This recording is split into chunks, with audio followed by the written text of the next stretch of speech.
In Exodus chapter 20, verses 8 through 11. Remember the Sabbath day to keep it holy. 6 days you shall labor and do all your work. But the seventh day is a Sabbath to the Lord your God.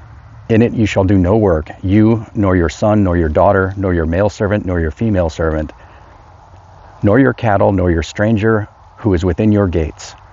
For in 6 days the Lord made the heavens and the earth, the sea and all that is in them, and rested the seventh day. Therefore the Lord blessed the Sabbath day and hallowed it, or made it holy. Now there's a curious phrase here in verse 10. The seventh day is a Sabbath. Well, in the New King James it says, of the Lord your God. In most other translations, I believe it says, to the Lord or unto the Lord. And, we've all heard the 10 commandments, who knows how many times. And so these phrases just sort of roll off the tongue, right through the ear and out the other side. And we don't really think about what that phrase means. But there's no real close equivalent in English. This phrase, Sabbath to the Lord. Does that mean we're giving it to him? That it's for his benefit? He sees it as a Sabbath? What exactly does that mean? Well, there's another passage that uses the same grammar, but in another context. This is Genesis 8, verse 20. Then Noah built an altar to the Lord, an altar to Yahweh. It uses the same Hebrew grammar, Yahweh. I'm probably butchering the pronunciation there, so you have to forgive me. The idea isn't that this is necessarily for Yahweh's benefit, or we're giving it to Yahweh. Everything is already his. God created the Sabbath day. He doesn't need us to give it back. And he didn't create it for us. Yeshua said that the Sabbath was created for man. So what does it mean that it's a Sabbath to Yahweh? Well, think about when you do something to honor somebody.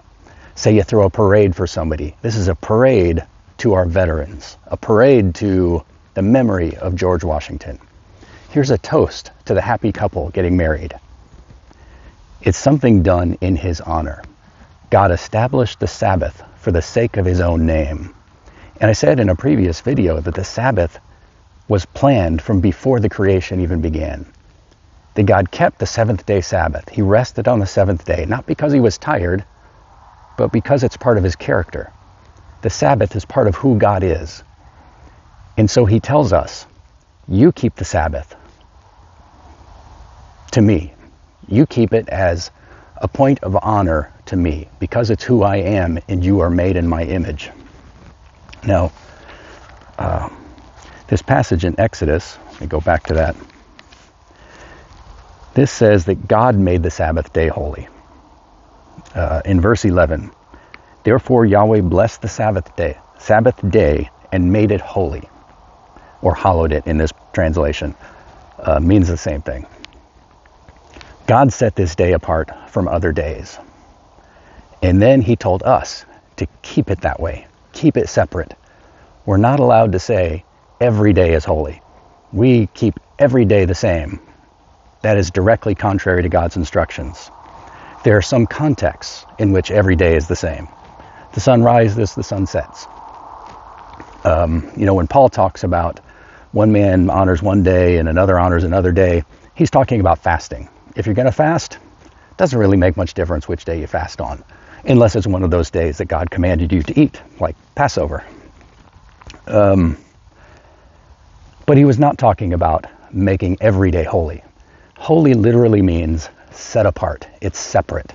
If every day is holy, then by definition, no day is holy, because the holy thing is different from the other things.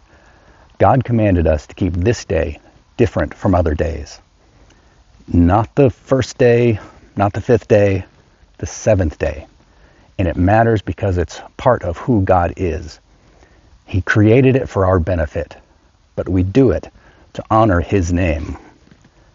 And to paraphrase something that Yeshua said that I'm sure you'll recognize, what God created and made holy, let not man unmake, or defile. This is Jake Harper from American Torah. Be blessed. Keep the Sabbath.